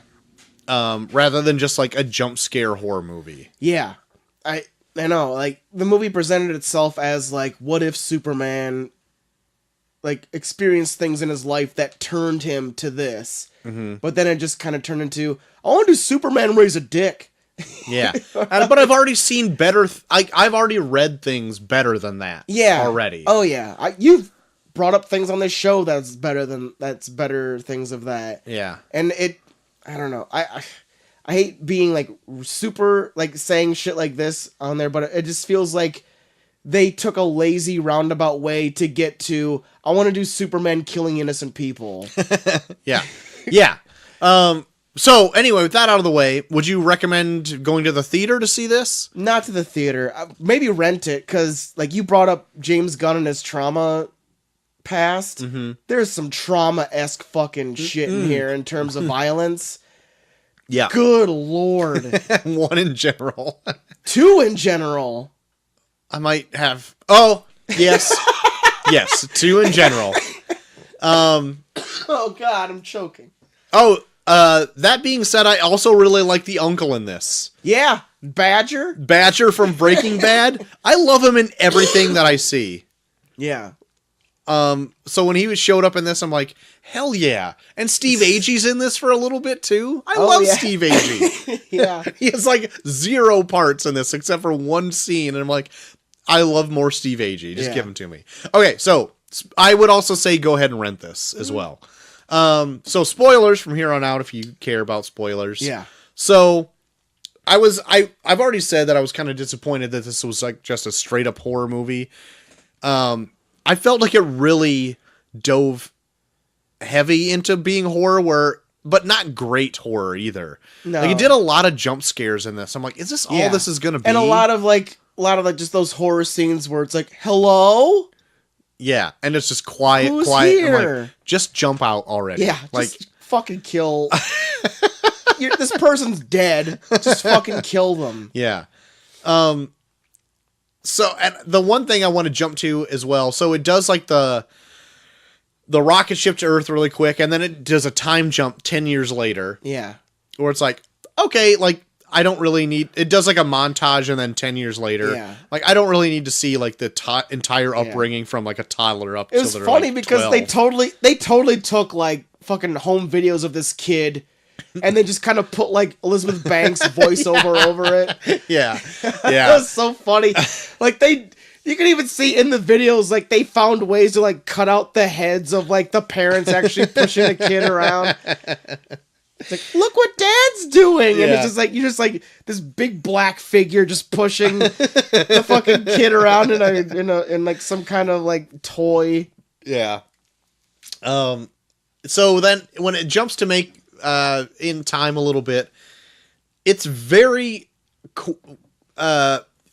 there's only a small amount of time, maybe 20 minutes, because this movie I think is only like 90 minutes long. It's not long, which like- I appreciate. yeah, oh me too. It's an hour 30. It's 90 minutes. Yeah.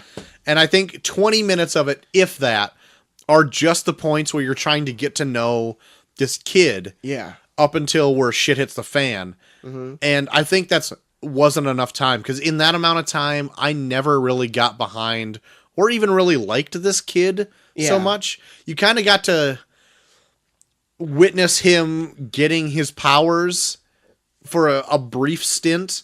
And then from there, as soon as he discovers, even during his sleepwalk, where his spaceship is, Yeah. It just is like, now I'm bad for no reason. Yeah. And I'm like, really? I would love to see like a progression of this. Yeah. Rather than just be like, oh, now I know where my spaceship is. It's just telling me to be bad. It's like, Yeah. come on, that's not interesting.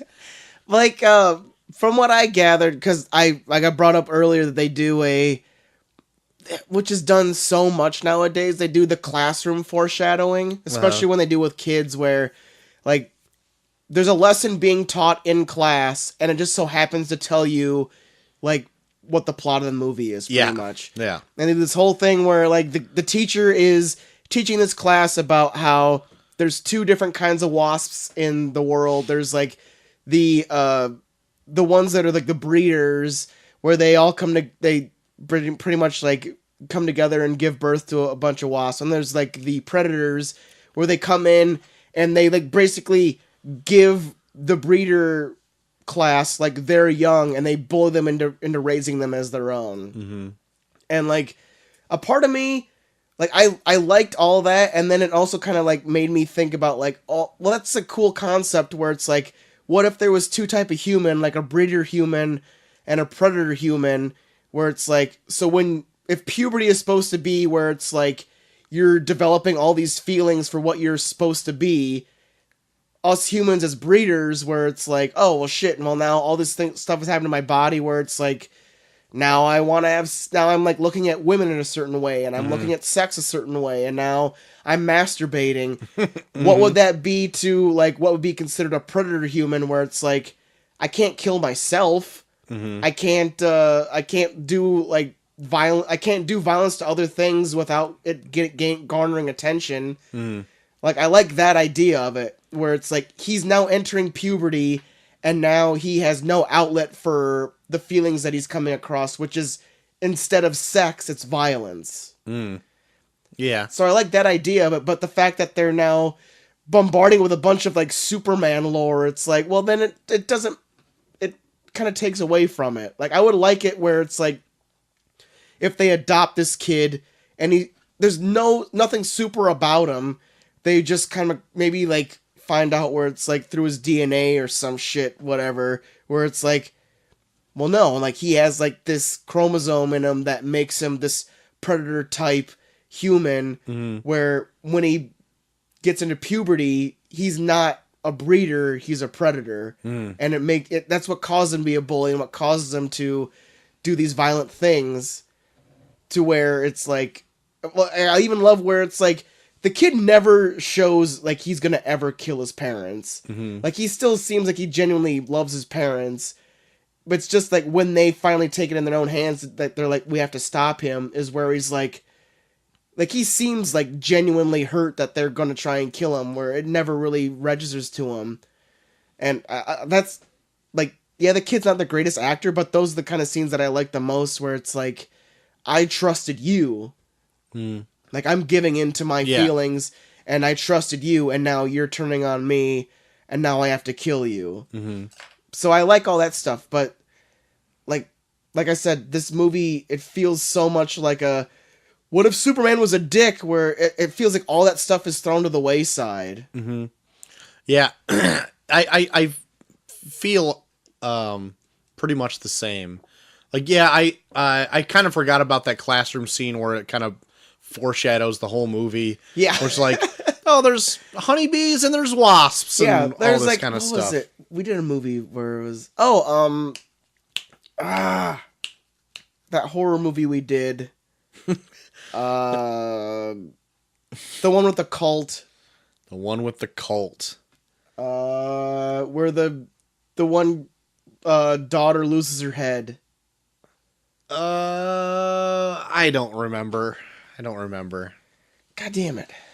We did it on here, but like, but that had like one too, where like they're like the kids sitting in a classroom and they're talking about like, Hereditary. Hereditary, yeah. They had that in this too. They had like a foreshadowing thing in that, like this too, but the foreshadowing is more like, well, if you don't understand this, then you wouldn't like it, kind of thing. Where like, yeah. And I think Breaking Bad did that a bunch too. Like, I feel like it's getting to a point now where like classroom foreshadowing is starting to become so much of a thing where it's like, okay, kind of back off on it a little bit. Yeah. And it also sets up to the pseudo, not love interest for the kid, but a pseudo infatuation for a girl in his class that comes up later. Yeah. Which I found like those were really creepy scenes, which I enjoyed. Yeah. The direction that went. Mm-hmm. I didn't enjoy the scenes because they were terribly creepy. Yeah. But I like where that progression went. Yeah. But like going on the whole like the whole predator thing, like I like how the kid, his only like the one only means he has of trying to get what he wants is to bully people. Like even if he does want to like hit on this girl, he's only designed to bully her into being with him. Yeah, but like that, so he understands pretty quickly on that he's like an alpha predator. Yeah. Like that he is untouchable because he's like, I stuck my hand in a lawnmower and it didn't do nothing, and I can throw the lawnmower really far. Yeah. A lot to do with destroying lawnmowers. Yeah. How the fuck did he get away with destroying that lawnmower? How did the dad not ground him for life? I was like, you beat the fuck out of my lawnmower. What the fuck? Did you hit a shit, stump? yeah, that shit costs money. That looked like a shitty lawnmower, P.S. It did. Like, I bought a lawnmower at Walmart for $100, okay? Yeah. That thing looks like it's trying to been going from the 70s. Like, level up a bit. Yeah. I see you have smartphones. Yeah. You could have bought a lawnmower instead. The dad could have a flip phone. He's not fucking tweeting. That's true. That's true. The dad didn't look like a tweeter. He didn't look like a tweeter. I'm sorry. Also, you don't really know what he does. Is he a farmer? He's a farms. He's got chickens. He's got chickens. That farm, it looks shitty though. Yeah, it looked pretty Everything in it is decrepit. like rusty and like broken down. Yeah, that's why I think they could film there because that's how they'd stretch their budget. Also, like, Elizabeth Banks in this, she is like hippie. Like, I made fun of Molly. Does she work? Yeah, I made fun of Molly, or I was like, Molly, she's literally wearing everything that you would wear. And she was like, yeah, You're not wrong. you're not wrong. Like, it's this like fucking rock t-shirt with like a fucking like Afghan, like some kind of like flowing Afghan thing that she puts over herself, and like her hair tied back in like a bandana. I was like, Molly, that's you. Yep. So overall, like I kind of think that this was like, I'm not going to say this was like a rush job, because I think what they did, some parts in this, I thought they did pretty good. Yeah. So this was written by Brian and Mark Gunn, and I feel like it needed maybe a few more passes of a script. Yeah. And I think the only way it got even made was because James Gunn produced it. Yeah. And they had an in with the gun.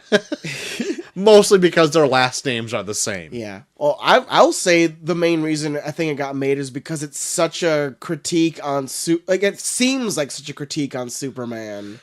Yeah, but not. I don't even think it really is. Like, it uses that It's entrance of the character as like a shorthand. Yeah. But like after that, like it's just a superpowered character that goes bad. But he has literally every single power of Superman. Well, like to go into not this and every power. to go into this. Okay. Does he make a duplicate of himself in his hand? Troy, shut up. I'm just busting your balls. But I'm just saying, like, Did you saw that like end credit sequence, right? I didn't see the post. Oh, I saw the end credit sequence. Yeah. Was there a post one? No, to this? I didn't stick stay around for for that. that But either. this movie legit is like, if you thought that they were tongue in cheek with the Superman stuff, it like solidifies it at the end where it's like, yeah, we are making shit about Superman. Yeah. But it's like they don't try and like dive into the lore of it. It's just like he's just a dickhead Superman. Yeah, but at the same time, like, that's like one of my biggest concerns about the movie is like he's a dick for no reason. Yeah. But like from what I said, I think the idea of like the alpha predator person is cool.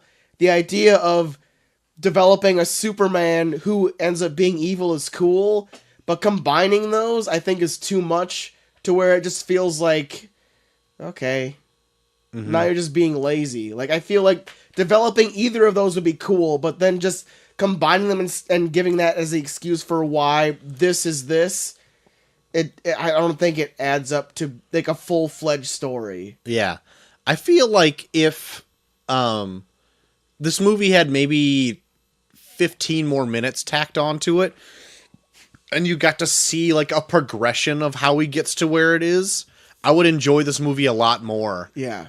And then once it gets to like, yeah, now I'm full on just gonna do evil shit. Like, I think the payoff would be much better. Yeah.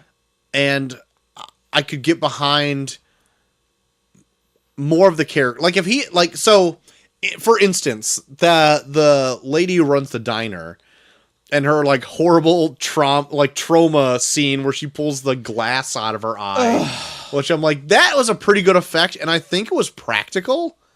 How? I want to say, because when she even, like, moved her eye, the glass would move, too. Oh, my God. And I think it was, like, a contact lens, which they had, like, a piece that she could take out of it. Oh, God. Like, granted, like, the CG probably added, like, the extra point to it or whatever. Yeah. But, like, I want to say she had a contact lens with, like, like a shard of glass, like, hanging out of it. So when she moved her eye, the glass would move with it. Yeah. I was like, that's a really good, creepy effect. It is literally, like, the grossest thing. And like, I'm surprised they even put that in the trailer. Like, if so am I. Like, they should have just kept that for the movie, because if the moment it came up on the movie, even me and Molly were just like, oh God, God damn it! But they make it linger so much more in the movie too. Yeah. Like, you watch her pull every single centimeter of glass out of her eye. Yeah. And then once she gets it all out, her eye just pukes up blood. Yeah. And it's like, oh my God. Yeah. Gross. But then like in the trailer she has her hand over her eye the whole time. She doesn't put her hand over her eye for shit in the movie. You're just watching this big blood bag hang out of her fucking eye socket while she's running around trying to like avoid this like Superboy trying to kill her, where you're like, fucking cover that shit up. It's gross. Nasty. And then the other trauma moment was when Badger driving down the road, like, now was trying to escape Brandon. Yeah. Gets the full brunt of like a He takes this, like, Brandon picks up the car and drops it, like, nose first into the ground. Right. And then Badger fucking, his jaw breaks over the steering wheel. And then it's like Brandon just walks over and just, like, stands over him as he's, like, trying to hold his jaw on. Yeah. And for no reason at all, he just, like, pulls his hands away every once in a while, and the jaw just hangs down over, like, good Jesus. Just hold that shit in place, you gross son of a bitch. Because they tease it for a little bit where he's like just holding it. Yeah. Because you kind of see it for a split second when it happens. You see it when it happens, but he's just holding both his hands there. And you're like, oh my God. And then like he takes his hand away and his jaw just kind of swings off and he's just gargling blood. And it's like, my God, man. Yeah, James Gunn goes full trauma in this sometimes. Yeah, it's pretty. I like that. That it actually showed like a really good horror gore in this. Because I don't even think I was expecting it to be as gory as it was in places. Yeah, which I appreciated. Yeah, there's not a lot of super violent scenes, but the violent scenes they give you are gross. Yeah. Even to the point at the very end where the lady owns the diner is like kind of dissected on a wall. Like beneath where he keeps his spaceship. Yep. I'm like, Jesus, that's another horrifying moment. That's like another thing. That's like kind of like his masturbation for being like an alpha male or like an alpha predator type thing, where it's like he literally has her like splayed out like an autopsy almost. Like just like pulling her organs out and shit, where it's like that's his way of like, well, to try and avoid killing more people, I'm just gonna just pulled the guts out of this woman that I killed in a diner. Yeah. Where it's like, whatever gets you off, I guess. Christ. Yeah. But yeah, I just want to keep going back to like with him just going bad like at the drop of a hat. Yeah. I'm just like, I feel like I missed a lot here because once he is, I'm just like, okay, he's like now he's unstoppable. I liked the fact that like it still dealt with what the parents should do with him. Yeah. Like how the dad is like, listen, we need to nip this in the bud right now. He is an alien. Yeah. And the mother's like, well, we've raised him since he was a baby. He's like ours. How could you do this? We've wanted a baby for so long. And even though it's kind of crazy at one point where she's still like, oh, baby, it's okay. It's okay. He's still my baby. Yeah. It's like, I still think you needed that in the movie. Yeah. But I like the point where it kind of misdirects you too, where the dad's like looking at old photos and stuff of him and the son, and he's like, you know what? I want to take him out to go hunting. But no, I love that shit though, where it's him being like, I'm still his dad. Yeah. Like it's not he never comes across as like, this kid's a fucking freak. He needs to be destroyed. Yeah. They still throw in that small scene where it's like, but he's still my son. This freak is my son. Yes. But like this comes up to that point where it's like, I would have loved that so much where like when the dad is talking to Elizabeth Banks about like, I think I'm gonna take Brandon hunting tomorrow, and she's like, okay, do what you know you have to do. Where it's like, then that's when she decides that it's like, I know what you're gonna do, and I support you. See, I don't even think she does at that point. No, I don't, but I would love it if she would have. Oh, I gotcha. Where it's like if they got to that point and she's like, okay, just I'll make sure, just make sure you do what you have to do. Mm-hmm. Where like I want them to both come to the realization at that point where even when after all this defense that she's done of him, like she's like she knows what he's going to, why she's taking him hunting, quote unquote. Yeah. Where I think that would have made me give more respect to Elizabeth Banks' character. Because it's like up until like the very fucking end where she's like, I gotta kill this guy. Yeah. But and it's to the point where it's like she's literally turning cops to salsa, and she's like, he could change. Yeah. Like, no, No, he will not. He will not. When he's like tearing ass through that house, just terrifying her. Yeah. It's like, what is happening here? Yeah. But I would have had way more respect for her, like in that scene where he's like, I'm gonna take Brandon hunting, and she's like, good. Do what you have to do. I kind of I liked that she doesn't really, like, nobody wins in this. No. Like, you think you Except find Brandon. out Brandon wins. well, yeah, but like you find out early that the only thing that can hurt him is his spaceship. Yeah. And I'm like, oh, that's pretty blatant foreshadowing. Yeah, that's the thing that I think I have the biggest eye roll over this movie is that they might as well just have like a flashing applause sign every time there's some sort of foreshadowing in this, because it's so fucking blatant. Yeah. It's like, oh no, he fell on his spaceship and cut his hand. Is that gonna come back? I've never bled before.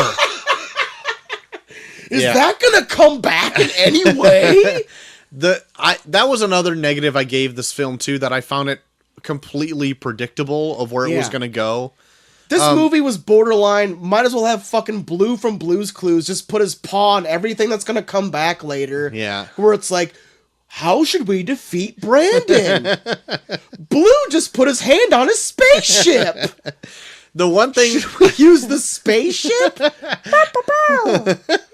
the one thing that I was like, okay, it kind of subverted my expectations a little bit, is that they never end up killing him. He just takes, when Elizabeth Banks tries, he catches her hand Yeah. and like breaks her arm, Yeah. flies her into space and just drops her. Yeah. I was like, okay. But even then, by that point in time, I'm like, I need something bigger to happen to Yeah. like I still know, I kind of assumed that if she wasn't gonna get through this, like it's gonna end like how it did. Yeah. And so I wasn't really blown away at the ending. I kind of predicted everything that was going to happen. Yeah. I was a pretty big fan of him just crashing the plane into his house. Yeah, to cover up everything. Yeah. So that was kind of like a negative, but overall, I really don't know if this movie was all I wanted it to be. No, same here. Like I didn't. Like I said, I think they combined two things that I would have been interested in seeing, and just combined them in a way where it's like, well, this is because of this, so just accept it. Yeah. Where it's like you presented two things I would want to see kind of flushed out, and instead of flushing both of them out, they made it like, I want to see movie A and I want to see movie B, but they presented a movie where it's like, if A, then B. Or I'm like, well, then you're not really, I don't feel fulfilled in any way, shape, or form. Yeah. Yeah. So I guess all in all, I'm just going to give my grade right now. I think I'm going to give this movie a C. Yeah? I didn't hate it overall. I just found it kind of predictable. I wanted more of a deconstruction of the Superman archetype rather than just like using it as like a shorthand and then just jumping to straight evil like pretty quickly. Yeah. And I didn't really necessarily think it was that great of a horror movie either, even though that's what it pretty much was. Yeah.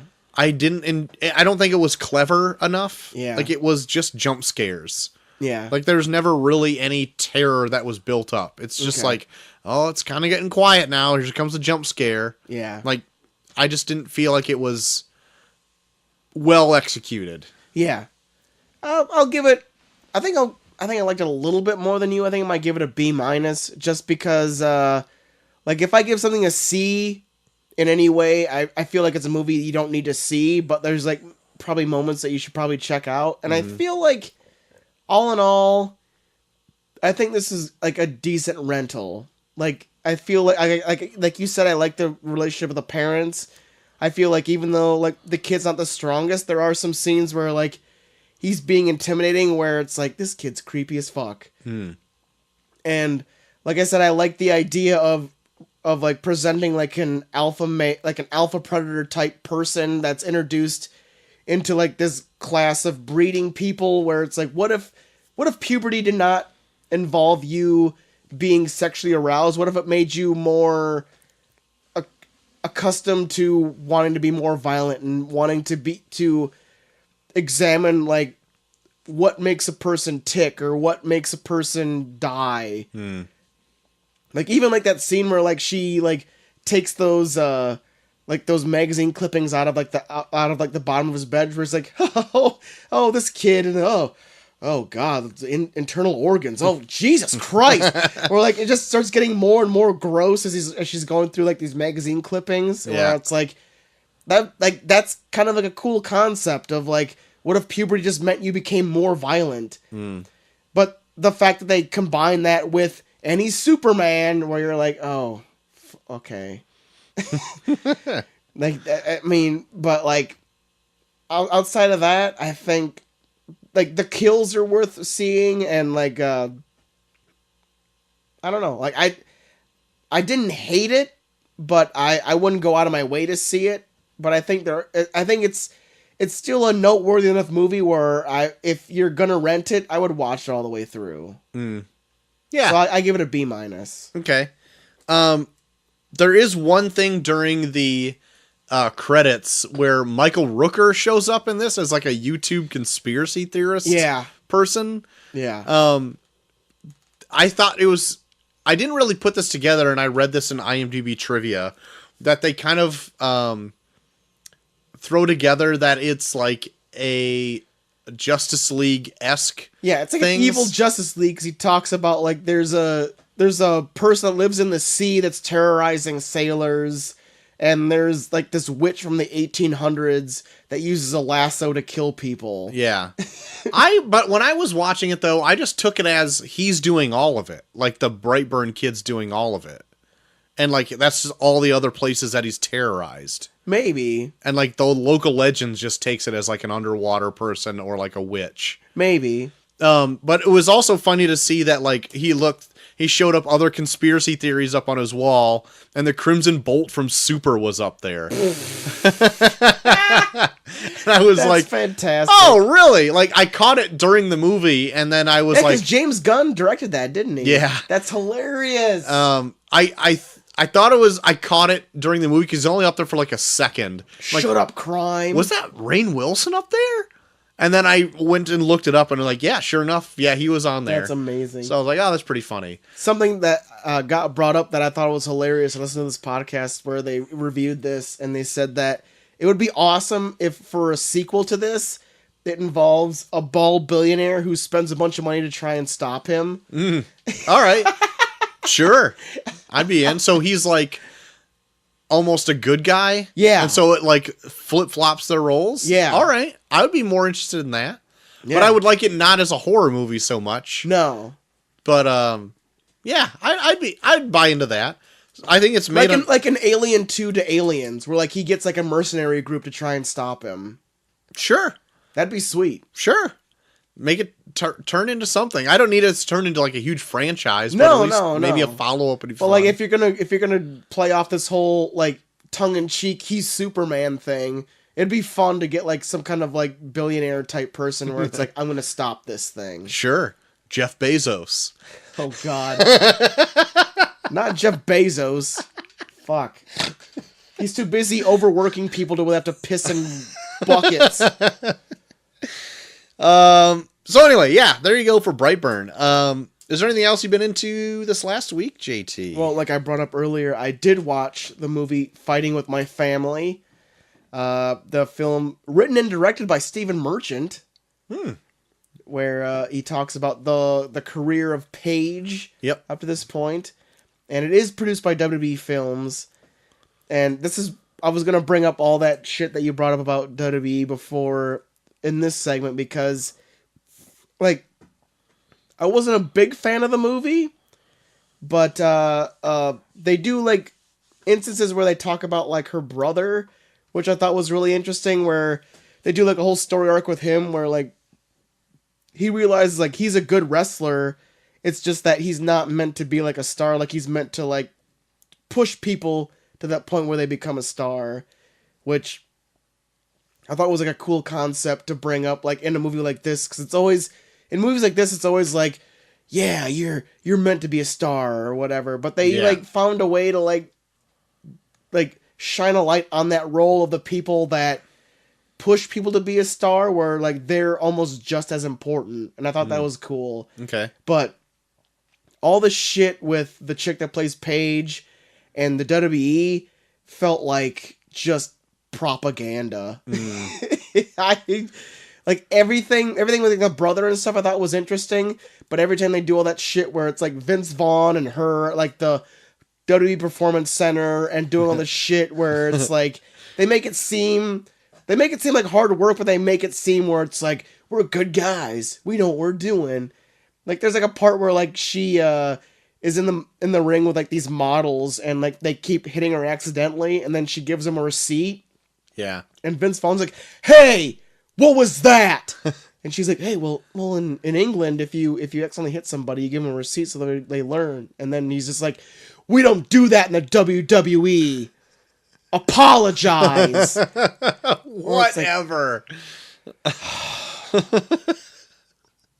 There's so much shit. Like anything that involves the WWE in this, it feels like it was like gone over with a fine-tooth comb and propagandized to the point where it's like, what a great company. Yeah, I had my doubts on that ever since I learned that they were co-producing this. Yeah. So Like they do shit where it's like they have a bunch of different blonde chicks in there that play supermodels that are becoming wrestlers, which is hilarious because one of them is named is Jerry Lynn. But they do this whole thing where like they're just like kind of like these bitchy chicks or whatever, and then like they get to a point where it's like, well, actually, one of us is a mother, and we're trying to support our kid, and the fact that you're being a dick to us means that you're an asshole. Where it's like, okay, whatever. Like, they're trying to justify the fact that they're hiring models instead of, like, actual wrestlers, where it's like, see, we're supporting models, because sometimes modeling agencies fire them, so we're bringing them on to wrestle so they can support their families. Huh. Where it's like, okay, but you're making this a big fucking deal. We're trying to... The whole point of this whole movie isn't about this. Yeah, the whole movie's supposed to be about following the career of Paige, but they go out of their way to be like, we're supporting former models, and you're treating us like shit. We're the WWE. Fuck you.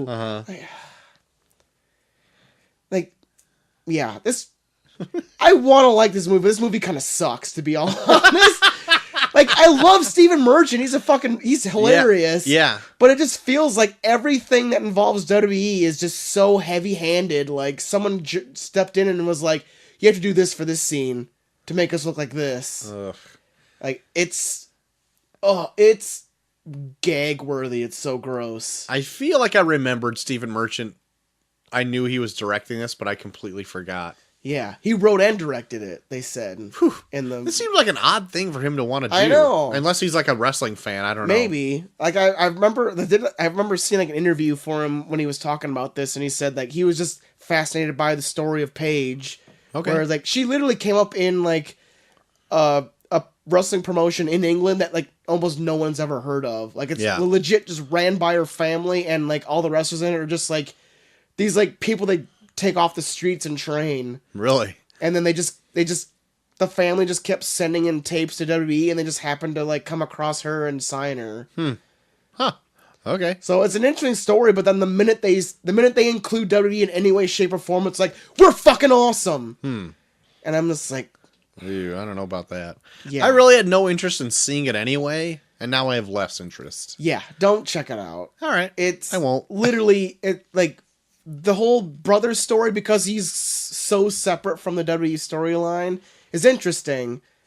But then once they get into Paige and her going to like the performance center, it's just nonstop WWE propaganda. It's so, which is like, that's why like listening to like this whole Dean Ambrose interview and listening to all this shit about WWE nowadays, it's just like all they give a shit about is public appearance.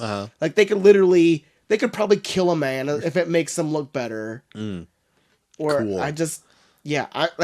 they're literally rubbing it such in the wrong way in so many ways. I'm just like, just fuck them. I'm done. I just want to like just get rid of my fucking network subscription and just be like, I just go off and wither away and die because you're so big that you don't even give a shit about people. Yeah, man. Woo. Anything else? Me and Molly are watching. CNN did like a bunch of like specialty shows on like decades, and we watched. I love the 80s. It's like I love the 80s, but like done seriously. Okay. But like we watched the one on the 70s, and we're now getting the one on the 80s, and they're super fucking interesting. Okay. Like the 70s, we finished the one on the 70s, and they go really in depth on like Watergate and why it was such a big deal, and it's super fascinating. What's this on? It's on Netflix. You can watch all of them on Netflix, but they're like CNN. I think CNN was the ones that originally put them out. But they're like they're produced by Playtone, like Tom Hanks's production agency. So they have like that kind of feel to them, where a lot of the footage that they use is like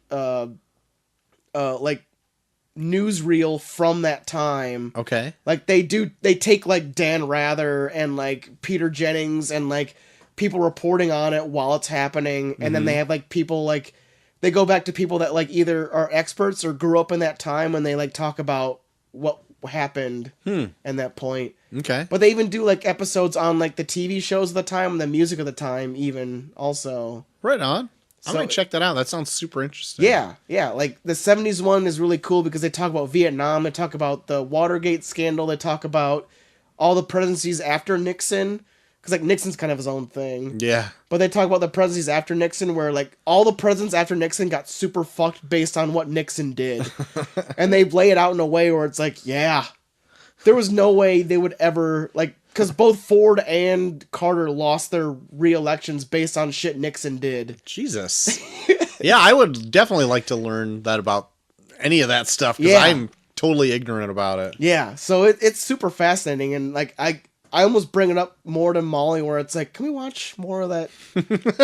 Like, I want to watch more of that shit. wanna It's so learn. fast. Yeah, it's so fascinating. And me and Molly started getting into Deadwood again because they're putting their movie out. Like I think it's like the end of this week. I think.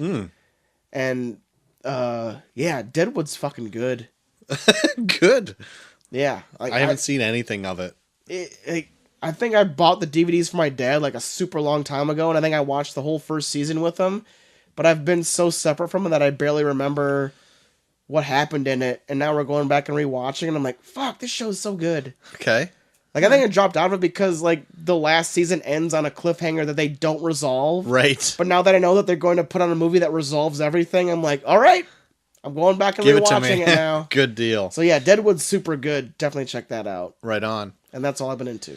I caught the season finale of Deadwood, of Doom Patrol on Yeah. the DC Universe app. Yeah? This was a very solid series from Cool. DC Universe. Top to bottom? Top to bottom. I don't think there is a weak episode in it. Really? I think all of them are fairly consistent in their quality. And what I think they do the best are character moments. Yeah? For every character, especially Matt Bomer's character, Larry Traynor. Yeah? And even looking back on Brendan Fraser's character, Robot Man, I think all of them, and even Cyborg and the person who plays Rita Parr, the Elastic Woman, Yeah? I think all of them are very well done when they dive back into their past and like have an emotional moment when it resonates to them in the present. Oh, sweet. All of them are good. The only downplay I think the series has for me is sometimes the writing comes off as a bit amateur. It feels a bit like a bit vulgar for no reason.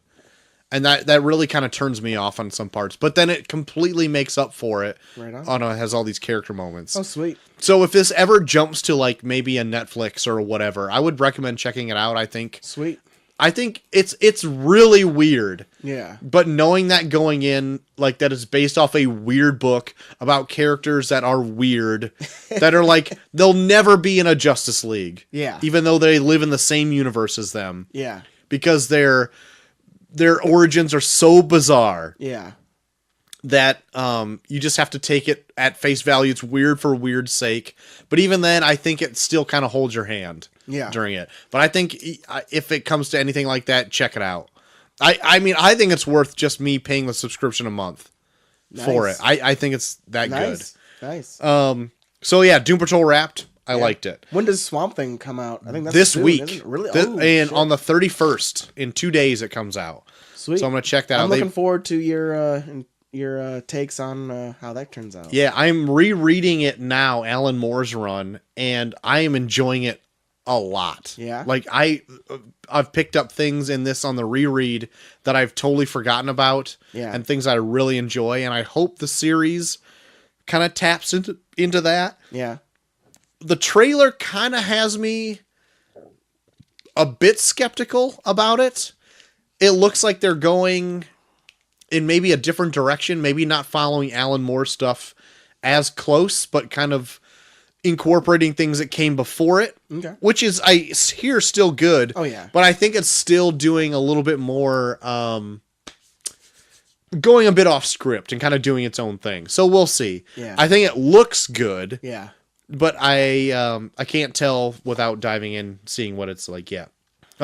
This last weekend, I also, myself and Ghost Hunter Dave, met up again with the Pop Culture Punks. Nice. And we did a joint venture with them. We did a live stream, if you haven't caught that already, about the second volume of Swamp Thing, in which we made the two Pop Culture Punk boys read volumes 1 and 2.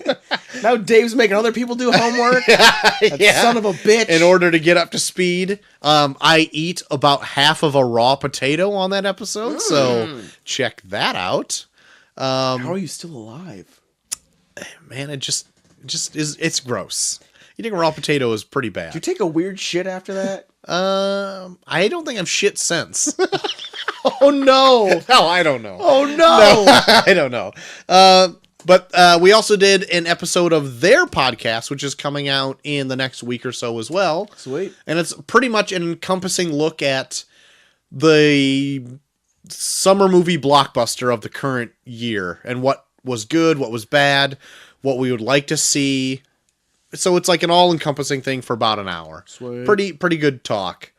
And then the last thing I have is just I'm looking forward to Swamp Thing. So I've already touched on that, so that's it. Fantastic. So, JT, if people Yeah. want to double down and make you buy the DC Universe app just to watch all these things coming out, where could they do that? Not gonna doubt it. But you can find me at Bucky Furman on Twitter, also Bucky Furman on Instagram, and him at Bucky Furman on Snapchat. Troy! You can find me at Troy to the Max on Twitter. You can find us both at Review Pod on Twitter as well. All of our episodes are uploaded onto reviewpod.podbean.com, as well as other places such as Facebook and Spotify and Stitcher and Google Podcasts and Apple Podcasts and YouTube. Yeah. For the curious peoples out there. Not a lot of views on YouTube, which is fine. It's just another avenue where you can continue to listen to us there. If you happen to use Apple Podcasts, you can rate and review us there, because if you do, that helps other people find the show. And if you want to write in, you're more than welcome to do so at reviewpod@gmail.com. Review spelled just how it is in the title of this episode. Send us your mail. We love mail. That's right. So that's going to be the show. Coming up Monday, JT, we're diving back into the Fast and the Furious We're getting into this universe. Fast and Furious summer with Too Fast, Too Furious. Troy, I am on pins and needles to find out what you thought about this, because no secret from me, this movie sucked. We will definitely dive into that on Monday. So check us out then. And then coming up Thursday, we are going to have the sequel to the Godzilla King Kong franchise. That's right. Godzilla King of Monsters. Monsters coming up. So check that out. Run to your local theaters and buy it for ticks. There you go. There's so many, like, I'm almost kind of, like, I don't like that we're doing Godzilla King of Monsters now, because there's so many movies, other movies coming out that I want to see. Like, I want to see Ma so bad. Yeah, so do I. I've also had another friend of ours really want to do an Aladdin review, and she's been on before. Reed Skeets, of course. Reed Skeets wants to do Aladdin's, so I think she wants to do all of the Disney remakes, pretty much. Maybe we can wait until it comes out on DVD or something. We'll do like an extra or something episode. Okay. Because I want to do that too. Okay. Because you know what? In all honesty, I've heard not bad things about the Aladdin that came out. I have been hearing middle of the road things. I haven't listened to every review, because I kind of kept it on the table if we were going to do it. I was like, even if you couldn't do it, I was going to have her on the show, and it would just be me and her. I mean, if you want to, you can do that. There's no guarantee I'm going to be making it to the theater to see that and Godzilla. I know. That's why I was like, you madman. Why are you trying I don't know. I got cocky with the 4-day weekend I had. Thought I could do more than I could. You think you're going to be 4-day Troy for the rest of your life. You're not Troy. You're not 4-day Troy. No, I am usually not. So yeah, 4-day Troy is a very rare thing. That very much is. So maybe we will wait for a DVD release, and maybe by then another one will come out, and we can do like a twofer, Disney live action, like The Lion King or something like that. Except I think that comes out pretty soon. Yeah, that comes out soon as well. Well, we'll figure it out, won't we? Yeah. I'd like to have her back on the show. Yeah. Even if we could just for whatever reason She's quite the firecracker. If you listen to our Beauty and the Beast review, good lord. Even if for the fact that we can sing A Whole New World as like as a group, that would just make the show, I think. Unbelievable skies. I sing the Jasmine part, of course. Of course you do. She already called she wanted to sing Aladdin's part, so Fair enough. Fair enough. She We'll actually, during a conversation, asked if she could dress as Abu. And I'm like, are you talking about vest, no pants? That's an interesting thing to dress up for an audio medium. Oh, God. She was like, and a hat. I mean, yeah. Sure, why Gotta not? keep that shit covered. So anyway, let us what you know. Let us what you know. Let us That what you makes know. sense. Let us what you know. That's what you know about the recent come-outs. But until Monday, where we're diving back into Fast and Furious, I have been Short of the Mask Extreme. I am JT Mass K. And this has been another episode of the Review. We'll see you next time. Bye-bye. We're off. Fuck.